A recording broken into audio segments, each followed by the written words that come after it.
Hello అండి. అందరికీ నమస్కారం. అందరూ ఎలా ఉన్నారు? సున్నుండల వీడియో ఒకటి చేశాను కదండీ! సున్నుండలు ఇచ్చిన వాళ్ళే శనగలు కూడా ఇచ్చారు పిల్లలకి గుగ్గిళ్ళు చేసి పెట్టమని.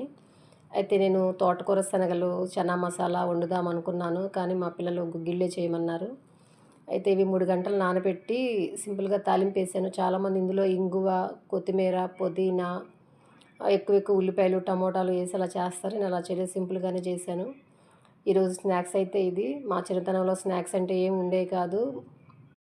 శనగలు, బఠానీలు కొనుక్కొని అవే ఒక అరగంట నమిలేవాళ్ళం అనమాట. లేకపోతే పప్పండు కొనుక్కొని గంట నానబెట్టుకొని తినేవాళ్ళమి. లేదా 5 వేళ్ళకి 5 గొట్టాలు తగిలించుకొని తింటే అయిపోద్దేమో అన్నట్టు ఎక్కువసేపు ఉంచుకొని తినేవాళ్ళమి.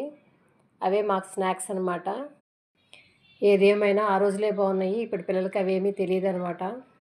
ఇప్పటి పిల్లలు మనం ఇంట్లో ఎంత చేసి పెట్టినా కూడా బయట ఫుడ్‌నే ఇష్టపడతారు.